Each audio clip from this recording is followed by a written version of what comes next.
Terence Crawford says a fight with Canelo would prove who the best is in the post-Mayweather era and who the King of Kings is. This fight wouldn't be my first choice because Terence Crawford would have the built-in undersized excuse. He's coming up from 147 to 154 and then to 160 and then of course to 168 where Canelo currently resides.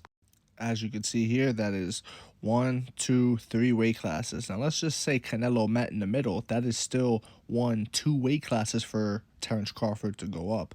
And not for nothing, but if you watch Terence Crawford's last fight against Israel Madrimov, it wasn't a world beater performance. It wasn't a Terence Crawford performance that we're used to, where he just goes in there and he beats the hell out of people and he finishes people. It was a close fight and it was a decision, and he got touched up a bit. If you look here, his last decision win was all the way back in 2017. He has one fight at 154, and he's back to a decision. And this is a guy who has 41 pro bouts, and 31 of them are by knockout and TKO. Terence Crawford is a bona fide finisher, and he wasn't able to get the finish in his first fight at 154. In my opinion, that shows that there is a ceiling for his finishing ability, right? There is a ceiling there. He can't just go all the way up and be knocking people out up until heavyweight. You know what I mean? Canelo found that out as well. There is a ceiling. He went up and he found his ceiling in Dimitri Bivol, and he got sent back down. However, I do respect Terence Crawford, and I do think, given his resume and what he's done in the sport, he should be afforded the opportunity to fight Canelo. Now, what's in it for Canelo? Another big payday, because you're mixing two big time audiences. You've got Terence Crawford audience and you got Canelo's audience, and they're gonna merge together. You have the Mexican and the black audience merging, which is always for a big one. We just had Canelo with the Puerto Ricans, right? We had the Mexican audience and the Puerto Rican audience, which is always a good one.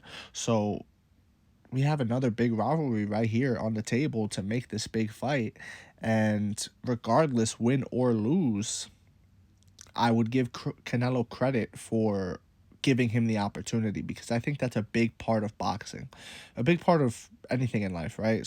Any sport, whatever the case may be, is to give someone the opportunity.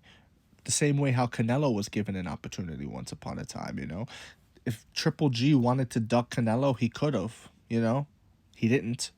He ended up getting robbed for it, but whatever, that's a whole nother separate topic. But Canelo should give people the opportunities that he was given once upon a time. He should give Terence Crawford an opportunity. And guess what? If he beats Terence Crawford and people start saying the whole, oh, he's undersized thing, that is true. He is undersized. But you know what? Terence asked for it. Terence was barking up the wrong tree, if that's the case, right? Terence could go in there and beat Canelo. I don't know. But I'm just saying. That's why I think Canelo should do the fight.